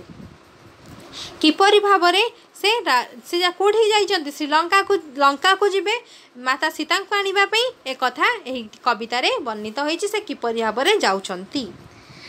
ରାବଣ ସୀତାଙ୍କ ଅପହରଣ ପରେ ତାଙ୍କୁ ତାର ସ୍ୱର୍ଣ୍ଣ ଲଙ୍କାର ଅଶୋକ ବନରେ ନେଇ ବନ୍ଦିନୀ କରି ରଖିଥିଲା। ରାମଚନ୍ଦ୍ର ସୀତାଙ୍କୁ ବ୍ୟାକୁଳତାର ସହ ସନ୍ଧାନ କରି ଶେଷରେ ସୀତା ରାବଣ ରାଜ୍ୟ ଲଙ୍କାରେ ବନ୍ଦିନୀ ଅଛନ୍ତି ବୋଲି ସେ ଅବଗତ ହେଲେ। ତ ଏହି ସମ୍ବାଦ ପାଇବା ପରେ ସୀତାଙ୍କ ଉଦ୍ଧାର ପାଇଁ ତାଙ୍କର ଆତୁରତା ଅଧିକ ବଢ଼ିଥିଲା। କାହାଙ୍କର ନା ରାମଚନ୍ଦ୍ରଙ୍କର। ସେ ଲଙ୍କା ଯାତ୍ରା ଅନୁକୂଳ ପାଇଁ ଅର୍ଥ ଲଙ୍କାକୁ ଯିବା ପାଇଁ ନିଜର ଅନୁଗତ ବର୍ଗଙ୍କ ସହ ଆଲୋଚନା କଲେ, କିନ୍ତୁ ଯାତ୍ରାରେ ବାଧକ ଥିଲା ସମୁଦ୍ର। ତ ସମୁଦ୍ର ପାର ନହେଲେ ଲଙ୍କାରେ ପହଞ୍ଚି ସୀତାଙ୍କୁ ଉଦ୍ଧାର କରିବା ଅସମ୍ଭବ ଥିଲା। ତେଣୁ ସିନ୍ଧୁକୁ ଅର୍ଥ ସମୁଦ୍ରକୁ ପଥରରେ ପୋତି ଏକ ପଥର ବନ୍ଧ ତିଆରି କରି ତା ମାଧ୍ୟମରେ ଲଙ୍କାକୁ ଯାତ୍ରା କରିବାର ବିଚାର କଲେ ରାମଚନ୍ଦ୍ର। ତାଙ୍କର ଅନୁଗତ ବର୍ଗଙ୍କ ସହ ଏହି ବିଚାର ଅନୁଶୀଳନୀ ପରେ ପଥର ବନ୍ଧ ତିଆରି କରିବାର ପ୍ରୟାସ କରାଗଲା। ବାନର ସେନା ଓ ଅନ୍ୟମାନେ ପଥର ଖଣ୍ଡ ବୋହି ଆଣି सागर गर्भ को निक्षेप कले मात्र अकलन समुद्र अर्थ जहाँ को आम कलना करिपरिबा नाही समुद्रर गभीर जलराशि मध्य समुद्र को संख्या तुल्य अर्थ समुद्र को खूब खूब छोट समुद्र को संख्या अर्थ कौन शंख बहुत छोट समुद्र को संख्या तुल्य से सब लीन हो गले अर्थ पानी रे मिसी गले पानी रे किछि फिंगिले से बुदबुद बाहरे अर्थ पानी फटका बाहरे मात्र से ताहा मध्य बाहरिलानी एपरि कि पानी फेना छन्न हो जाए मात्र एगुड़िक किछि भी हेला नाही मात्र अगणन कपिसन्नक सहायतारे बहुल परिमाण रे समुद्र को पत्थर निक्षेप करने सत्ते अर्थ पत्थर फोपाड़ा सत्ते से सामान्य बुदबुद बा फेणादीर मध्य आभास मिलू नथिला तो किसी गोटे जिनस पानी रे पकेले फेण सृष्टि हुए बा बुदबुद हुए अर्थ पानी फटका हुए गोटे पानी रे गोटे जिनस पकेब बुदकिना शुभ माने शब्द हम ता किछि भी शुभिलानी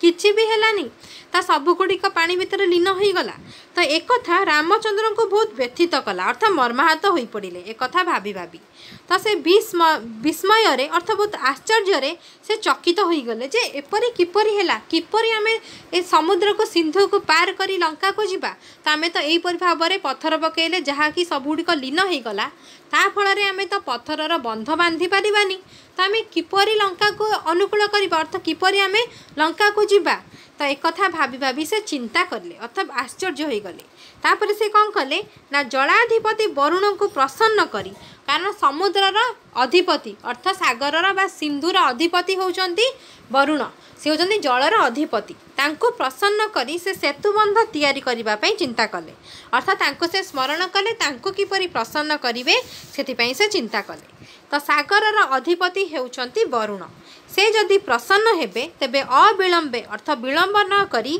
शीघ्र अति शीघ्र पत्थर बंध तैयारी होई परिबो एवं ता उपरे सैन्य सामंत धरी से लंका को यात्रा अनुकूल करि परिबे बोली रामचंद्र स्थिर कले शेषरे से वरुण को प्रसन्न करिबा पई उपवास रे कुश रूपक अर्थ तृण रूपक सज्जारे शयन कले कवि एही चित्रर चमत्कार काव्यायन करिछंती निम्नोक्त पंक्ति रे कौन लिखिछंती ना विस्मय निश्वास तेजी वरुण प्रसन्ने विनाशने शयन से दर्भ शयन विस्मय अर्थ से आश्चर्य होई चकित होई निश्वास तेजी अर्थ दीर्घ निश्वास छाड़ी से चिंता करुथिले कौन करिवे सेथिपई से वरुण को प्रसन्न करिबा पई वरुण अर्थ जलाधिपति अर्थ सागरर अधिपति वरुण को प्रसन्न करिबा पई विनाशने अर्थ बिना आसन रे अर्थ माने न खाइबा उपवास रही से आहार को ग्रहण न करी अर्थ आहार को ग्रहण न करी उपवास रही से कोडी शयन करिवे ना दर्भ शयन दर्भ अर्थ कुश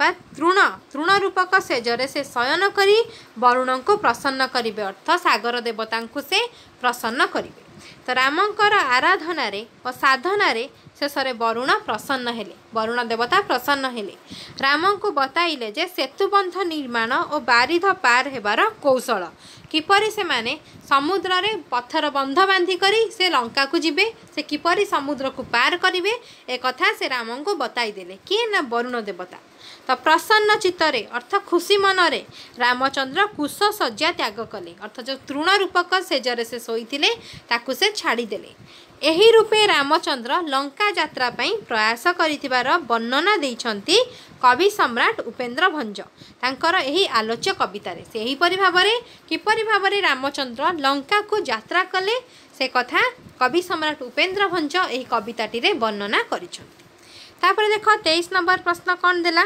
23 नंबर प्रश्न देला पठित कवितारू रावणर कूटनीति संपर्क रे आलोचना कर तो रावण किपरि तार कूटनीति आपणाई से किपरि भाव में तार दुई चर अर्थ दुई मंत्री सुक सारण को पठाई अंगद विभीषण सुग्रीव एमानंक मध्यरे से कल माने अंगद विभीषण को से कौन कर रामंकर विमुख करने को चाहिए अंगद सुग्रीव सहित कलह सृष्टि करने चाहिए अंगद रामंक मध्य कलह सृष्टि करने चाहिए से किपरि भाव में कूटनीति आपणाई एमान समस्त को रामंकर विमुख करई तांकर एमाने समस्त अनुगत्य थिले किपरि भाव में तांकठारु दूरे दूर करने से चिंता करिछि ताहाकु तमे आलोचना कर किंबा रामंकर लंका यात्रार शुभानुकूल और युद्ध यात्रा को निजर कूटनीति द्वारा रावण किपरि प्रतिहत कराइबाकू चाहिथिला ता विषय विवरण दियो।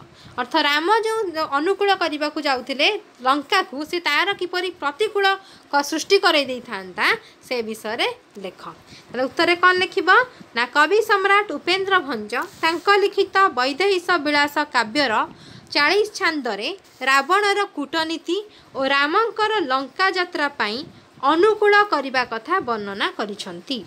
एही प्रसंग को आलोच्य कविता राघवंक लंका यात्रानुकूल कवितारे स्थानित करा जायछि। तो रावणंकर लंकापुरी रे सीता बंदिनी थिबार ठाब कला परे अर्थ रावण ता लंका रे सीता को बंदी करिथिबा कथा रामचंद्र जानिला परे से लंका यात्रा पई अनुकूल आरंभ कले अर्थ लंका को जीवा पई से आरंभ कले। मात्र एथिरे बाधक हैला समुद्र समुद्र मध्य थिबारु तो भारत श्रीलंका मध्य समुद्र भारत महासागर थिबारु ताकू किपरि पार हेबे से कथा से चिंता कले। तेणु समुद्र पार हेबा पई पत्थर पकाई बंध तैयारी बा प्रयास करबा कथा रामचंद्र चिंता कले।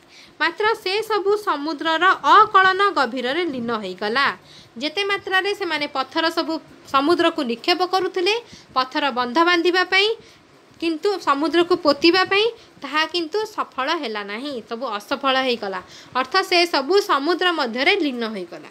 एथिपई सागराधिपति वरुणंक शरणापन्न होई अर्थ सागरर देवता वरुणंक निकट को जाई अर्थ तांकर आश्रय नहीं अर्थ तांकर शरणापन्न होई कार्य सिद्धि उपलक्षे रामचंद्र उपवास रहिथिले एवं कुश सेज तृण रूपक सेजरे से शयन करथिले।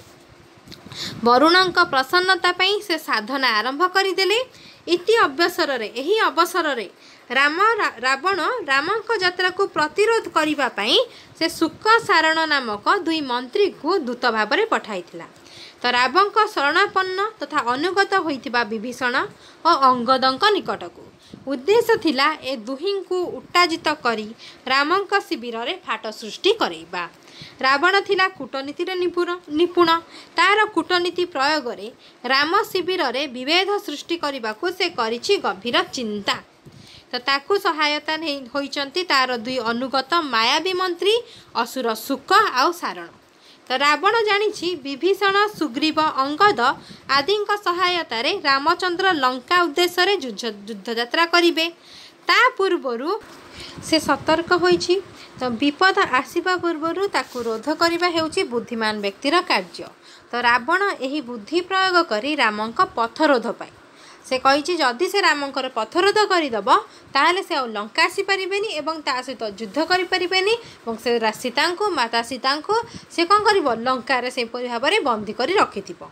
तो से कथा चिंता करिछि। तेणु से कौन करिछि ना से छल किपरि भाव में रामचंद्र किपरि भाव में से श्रीलंका न आसी पारंतु बा लंका को न आसी पारंतु सेथिपई से शुक सारण को तार दुई जन जो मंत्री थिले बा चर थिले तांको से कौन करिछि ना पठेइछि रामंक विमुख करिबा पई अंगद एवं विभीषण का कान भरिबा पई से एक पंथा से अवलंबन करिछि।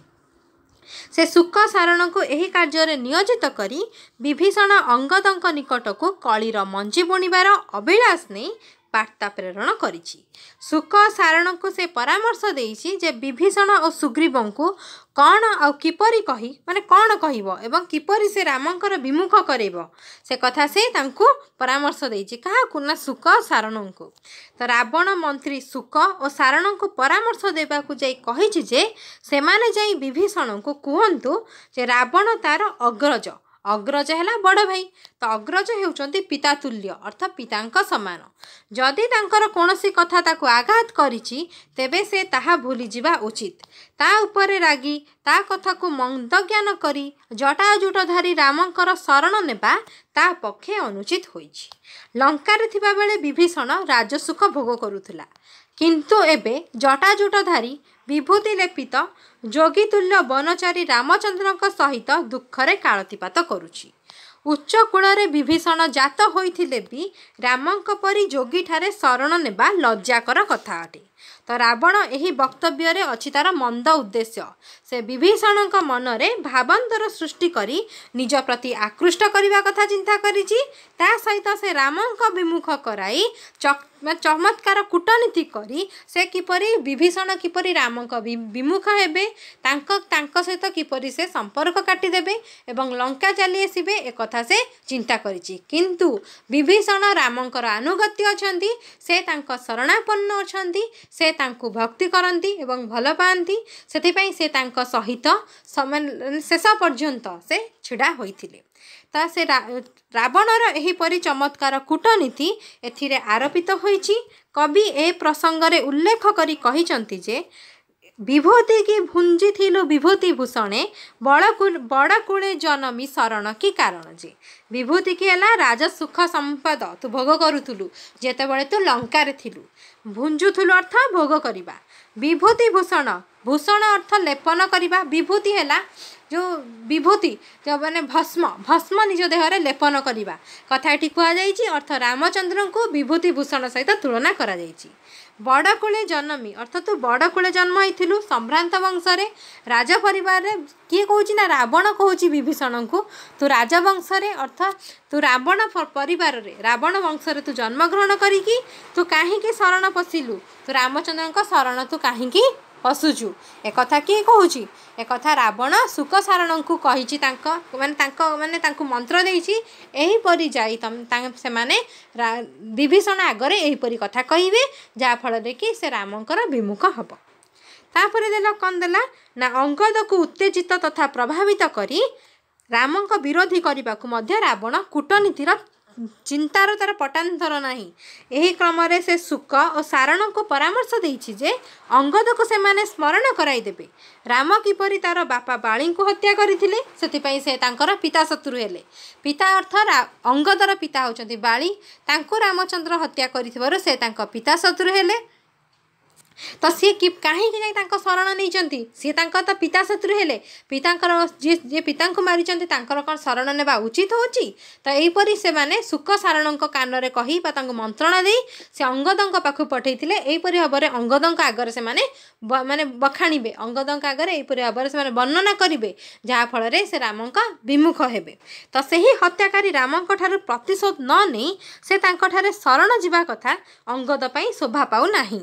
तो सुख सारण को रामंक विरोध रे यथाक्रमे विभीषण और अंगद को मताई रामंक शिविर रे विभेद सृष्टि पाई रावण परामर्श वास्तविक रावणर कूटनीति को प्रत्युत्पन्न मतितार प्रदर्शन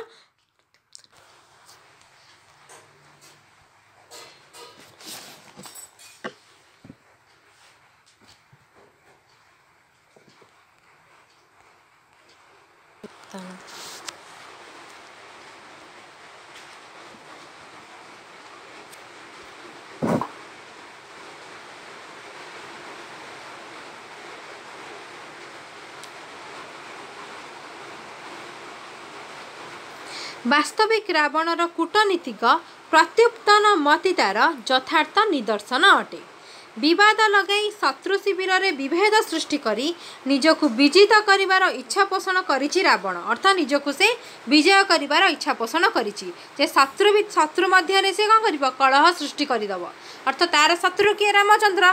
तो सी रामचंद्र को जो माने साहाय्य करुछंती सेमानक मन से एपरि भाव में कलहर मंजी सृष्टि करिवो जहा फल रे कि से माने रामचंद्रकर विमुख हेबे अर्थ तांकर शत्रु हो जिवे अर्थ से शत्रुता आचरण करेंगे एक कथा से चिंता करिछि एपरि भाव में से निजे विजय लाभ करिवो बोली इच्छा रखिछि।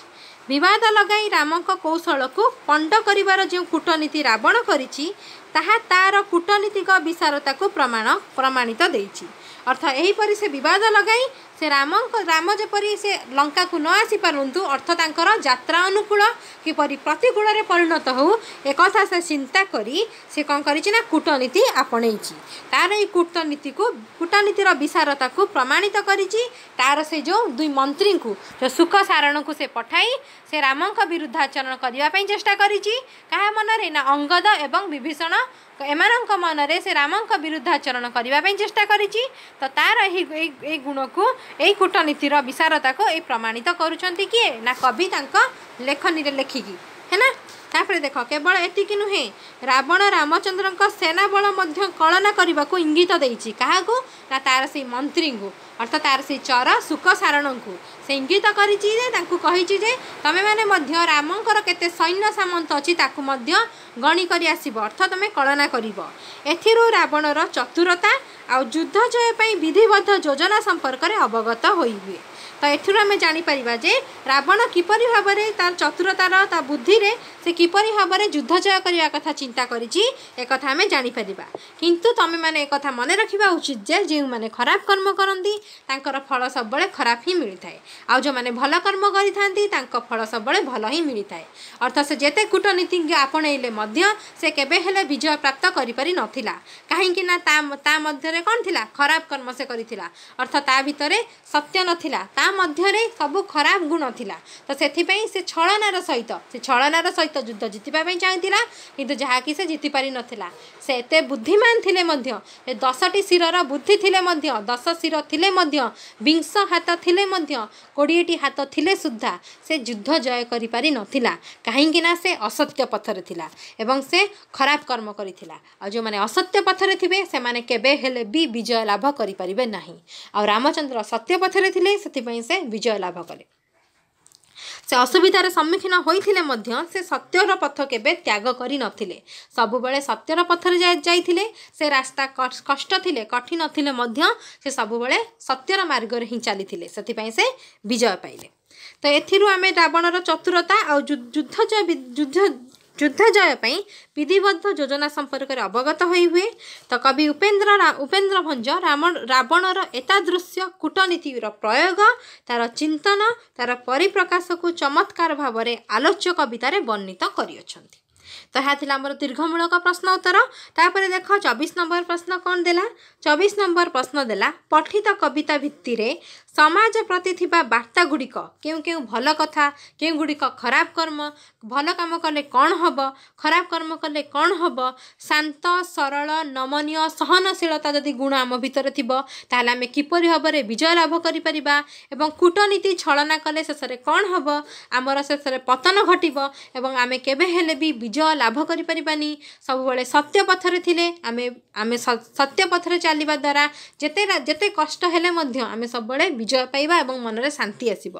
तो यही सब वार्ता गुड़ी को लेखि सान भाई निकट को एक पत्र लेख किंबा राघवंक लंका यात्रा अनुकूल कवितारे थिबा समाज प्रति केउ वार्ता थिला अर्थात समाज पई आमे केउ गुड़िक शिक्षणीय विषय थिला।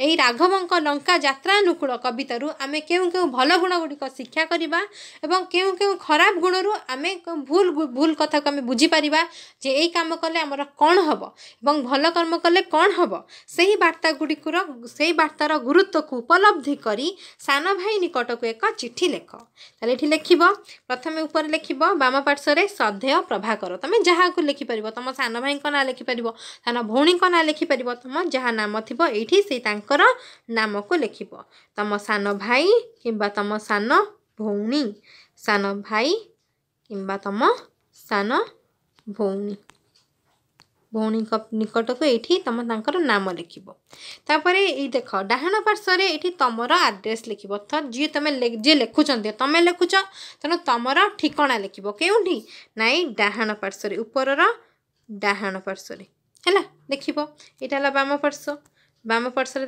नाम लिख डाहाण पार्श्व ठिकना लिख ऊपर तापर कौन लिख मोर अतुट स्नेह और श्रद्धा तो मु जनाऊँगी एबे मु आम पाठ्यपुस्तक साहित्य सिंधुर कविता विभाग रे स्थानित आम पाठ्यक्रम रे अंतर्भुक्त कवि सम्राट उपेन्द्र भंजक लिखित राघवंक लंका यात्रानुकूल कविताटी पढ़िली।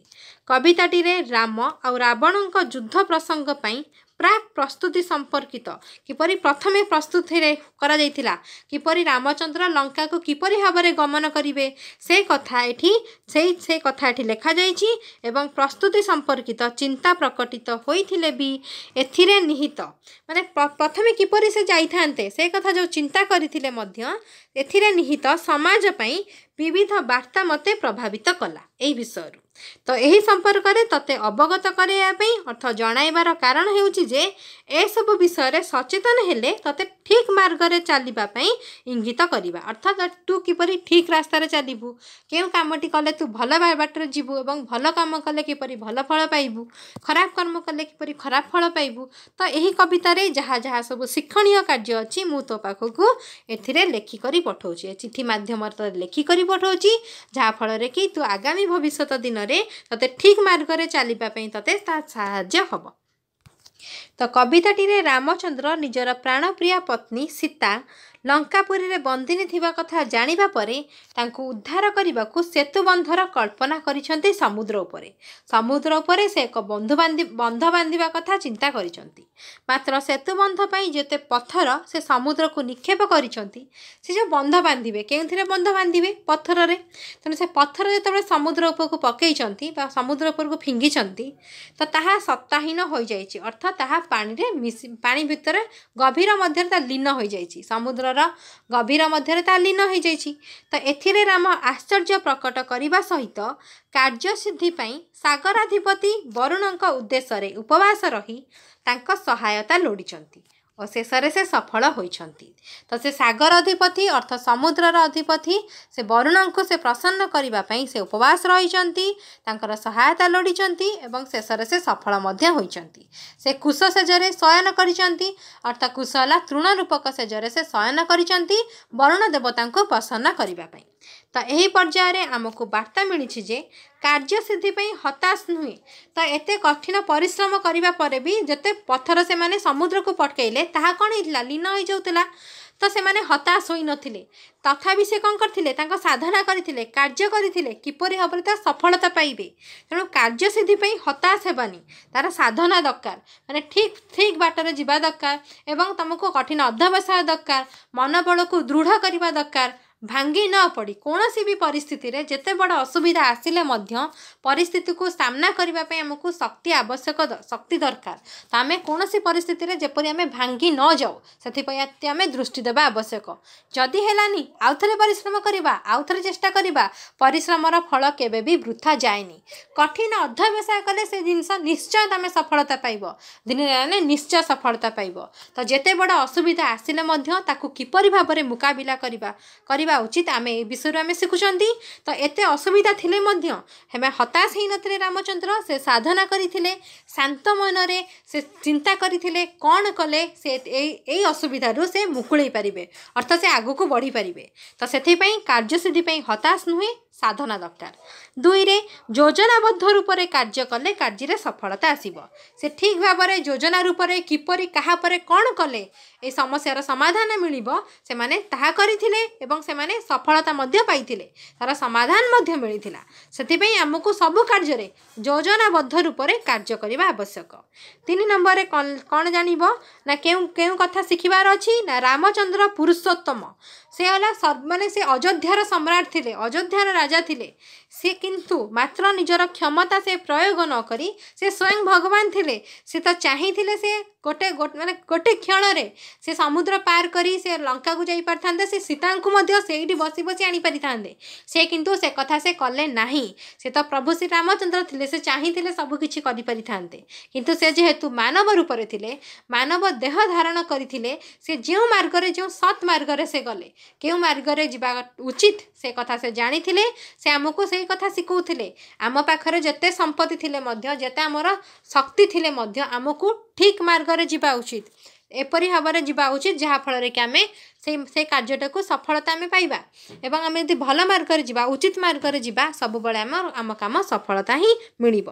मात्र निजर क्षमता से प्रयोग न करी से सागराधिपति राज्य रे बंधटी स्थापन पई तांको शरणापन्न हेले से निजे तो से स्वयं भगवान थिले से किपरि सागर देवता शरणापन्न थिले तांको मध्य रे किछि भी अहंकार तो नथिला से चाहिथिले तो से सागराधिपति को कहि थांते संगे संग बंध निर्माण हेई थांता से किंतु से कथा कलेनी से तांको स्मरण कले कले तांको आराधना कले तांको साधना कले जो बाटटी गले ठीक माने से उचित मार्ग रे गले से सफलता पाइले तेणु तांकर से आमको ये कथा शिक्षा देवाक चाहूले ता नुहे जे से जानी सी आमको ये कथा शिक्षा देवाक चाहूले से समाज वर्ग को ये कथा शिक्षा देवाक चाहूले जेते जेते परिश्रम आसिले मध्य जेते असुविधा आसिले मध्य आमको सब बड़े ठीक मार्ग रे उचित मार्ग रे जीवा पई पड़िबो मार्ग रे गले आमे सफलता पाइबा जेते कठिन थिले मध्य आमको सेही मार्ग रे बा सत्य मार्ग रे जीवा पई पड़िबो तांकर नमनीय स्वभाव और अजथा अन्य संपत्ति रे हस्तक्षेप न करिबा नीति को स्पष्ट करिथि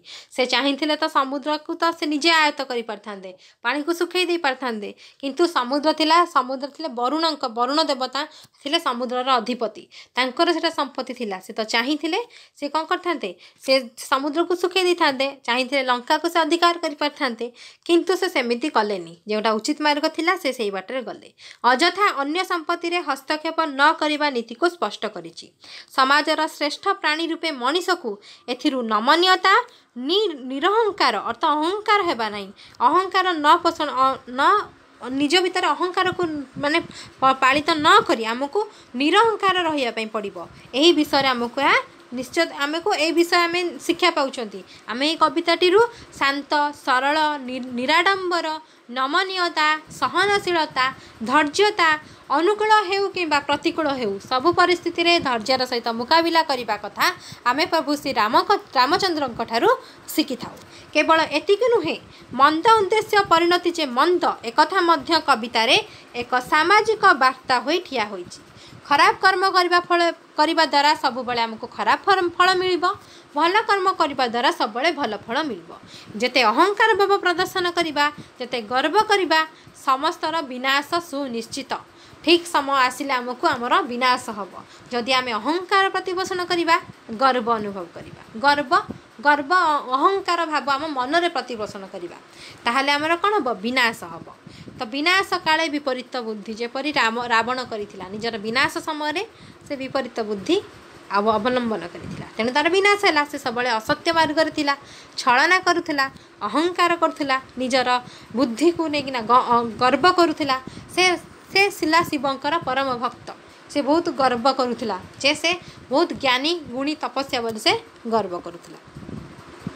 रावण रामंकर यात्रा अनुकूल और युद्ध यात्रा रे बाधक होई निज मंत्री सुक और सारण को रामंक एकांत अनुगत विभीषण और रामंकर जे अनुगत्य प्रदर्शन करथिले एकांत अनुगत जे थिले के थिले विभीषण और अंगद तांको से रामंक विरोध करने को परामर्श देइथिला काहाको ना निज मंत्री सुक सारण को मात्र मंद उद्देश्य बाहिनी एही दुई मंत्री विभीषण ठारू नास्तिबाणी और सीता को प्रत्यावर्तन मत फेरई देवार मैंने कूटनीतिर प्रस्ताव शुणा पर अंगदों ठारू से वज्रघात सम तुल्य अर्थ वज्रघात सम गोटे चापुड़ा खाइबार रक्षा पाई पलायन करथिले किए ना सुक एवं सारण एवं रावण आगर जाई कहला बेले जे भाग्य बलरू से माने बंची गले बोली स्वीकार करिसंती एथिरु यह स्पष्ट जे कवितार यही प्रसंग समाज को सूचई देउची जे अन्यर अनिष्ट कले परिणति भयावह हब जे पांचे परमंद ता मंद पांचंती गोविंद जे अन्यर माने मंद चिंता करे जे अन्यर अमंगल चिंता करे तार मंद स्वयं भगवान चिंता करती जदि मानेकर तुम रास्ता किए कंटा बुणुची तुम ता रास्ता फूल बुण कारण तुमर कर्मफल तुम पाखक ही फेर तुम फूल बुणीच से फूलर कर्मफल तुम पाखक आसब तुम जदि ता देखा देखी तुम ता मार्ग में कंटा बिछेल अर्थ तुम तार अनिष्ट कल कंटा बिछेबा अर्थ कौन अनिष्ट करवा तुम जदि तार अनिष्ट कल ताहले से कर्मफल तुमको फेर तुम पाखक फेरी आसब अर्थ तुमर अनिष्ट हम जहाँकि रावण करथिला रावण रामंकर अनिष्ट चाहिए से तार अनिष्ट है किंतु रामचंद्र केबे हेले रावणर अनिष्ट चिंता करी नथिले से सत्य मार्ग रे थिले जोटा सत्य थिला जहाँ ठीक कर्म थिला से उचित कर्म करथिले सेथिबे से सफलता पाइले जदि से रावण जहाँ करथिला से कथा करथांते से चाहिथिले मध्य रावणकर स्त्री रावणक स्त्री को मध्य से अपहरण करि परथांते मंदोदरी को मध्य से चाहिथिले अपहरण करि परिथांते काहे से कलेनी रावणर स्त्री थिले मंदोदरी से थिले परम सती तो तांको बଳରେ भी मध्य से किछि भी रावणर किछि भी माने ठीक हो पारानी कहीं ना से निजे एते खराब कर्म करिथिला जहाँ फल कि तार तार निम्नगामी हेबा निश्चित थिला राम हाथ में बद्ध होगा तार निश्चित थिला कारण से बहुत अहंकारी थिला एवं तुम मैंने जानी रावण शिवं पाखु ठारू से माने आशीर्वाद पाइथिला जे अमर कलसी तार नाभि पाखरे थिला जेते पर्यंत से अमर कलसी सुखी नथिबो से पर्यंत से अमर थिबो तो एक कथा किए जानथिले विभूषण जानथिले से राम को एक कथा कहिथिले तेणु से राम कौन करथिले ना तांको नाभि पाखरे तीर मारी जहाँफल कि तार मृत्यु होता तेणु तार से कर्मफल खराब करथिला सेथिपई से मृत्युवरण करथिला तो आम ये कौन शिखिले ना अन्यर अनिष्ट कले परिणति भयावह हम आउ कौन शिखिले ना सत्य उद्देश्य को असत मार्ग में प्रतिरोध कले योजना निश्चित पंड हुए माने सत उद्देश्य को असत मार्ग में जदि तुम प्रतिरोध कर उद्देश्य सत थिला ताको असत मार्ग में किए प्रतिरोध करुथिला रावण करुला क्या ना रामचंद्रकर से तार योजना पंड है रावणर कूटनीति भ्रष्ट होवार मूल तार मंद उद्देश्य ही दायी थिला से सब तार उद्देश्य मंद थिला आमर जदि उद्देश्य भल थी ताहले आमर सब कार्य सफल हम जदि आमर उद्देश्य मंद थी तुम जहाँ को भी जो कथा कौच तुम मनर जदि उद्देश्य खराब ताहले ता कार्य केबे भी सिद्धि हम ना जदि तुम मन कर जनकर तांकर प्रशंसा करुच किंतु तुम मनर जदि तांकर प्रति माने उद्देश्य खराब रहीकिना तुम प्रशंसा करुच ताहले तार कोनोसी फलप्रद हेबनी जदि सत हृदय जदि तुम तांकर प्रशंसा करुच ताहले तार फल निश्चित मिलिबो परिणति रे रामचंद्र वरुण को उपवास रही कुश परि तृणसेजरे सोई संतुष्ट कला परे तांकठारु सहायता पाइचंती पत्थर बंध तैयारी करी सागर पारित सूत्र वरुण देवता ही तांको बताई थिले तही प्रसंग में आमे जानिले जे साधना द्वारा सिद्धि अनिवार्य तपस्या द्वारा असाध्य साधन मध्य असाध्य साधना मध्य सफल हुए आ नमनीयता ही सिद्धिर श्रेष्ठ मार्ग ताहा आमको जणाई देछि जेते आमे नमनीयता रहिबा ताहले आम सिद्धिर मार्ग रे श्रेष्ठ आम मार्ग रे पहुँची पारिबा सफलतार आम पहुँची पारिबा ताहा आमको जणाई देछि तालोच्य कवितार कवि एही रूपे नानाविधि सामाजिक वार्ता को आरोपित करिसंती एथिरु शिक्षा लाभ कले सामाजिक श्रृंखला साधना नियम बंधतारे जे परिवर्तन आसीबो ए विश्वास मोर अछि जे आमे एई कवितारु कौन कौन शिक्षा पाइले जे भल काम कले भल फल मिलिबो खराब कर्म कले खराब फल मिलिबो सब बेले शांत सरल निराडंबर नमनीयता सहनशीलता धैर्यता अनुकूल हो कि प्रतिकूल हो सब परिस्थिति रे धैर्यर सहित मुकाबिला करने द्वारा आम सफलता पाखरे निश्चित पहुँचवा एवं कौन सी परिस्थिति भी विचलित न होई किपरि आमे माने धैर्य सहित किपरि कार्य कले आमे सफलता पाइबा ताहा मध्य आमे कवितार शिक्षा करूचंती सेहीपरि भाव में जदि आमे अहंकार प्रदर्शन करवा अन्यर अनिष्ट करवा ताहले आमर अनिष्ट हब आमर कौनसी कार्य सफल हब नाही तो आशा करी तू मो चिठीर मर्म बुझीपारू बुझी कविताटी को पढ़ी उपलब्धि कर आग्रही हेबू आशा करी तू भलरे थिबू इति तोर बड़ भाई रामानुज तुमर नाम जहाँ थी तुम ये लिख ये देख ये डाक टिकेट रे देख तुम यहाँ डाहाण पार्श्व बाम पार्श्व डाहाण पार्श्व प्रापक अर्थ जे पाइबे तुम सान भाई सान भौणी ये ठिकणा सान भाई किंबा सान भौणी कर ठिकणा तुम ये डाहाण पार्श्व लिख जे कौन सी पत्र लिखिले डाहाण पार्श्व प्रापक अर्थ जी पाइबे प्रेरक जी पठाई अर्थ तमे तमे ये अच्छी तुमर ठिकणा बुझेला प्रेरक होच तमे अर्थ ता बाम पार्श्व रहिबो तमे डाहाण पार्श्व होचंती प्रापक जी पाइबे जहाँ पाखु तुम लिखुच मन रख प्रापक होचंती पाइबे प्रेरक होचंती तमे जे पठाई से होचंती प्रेरक तमर ये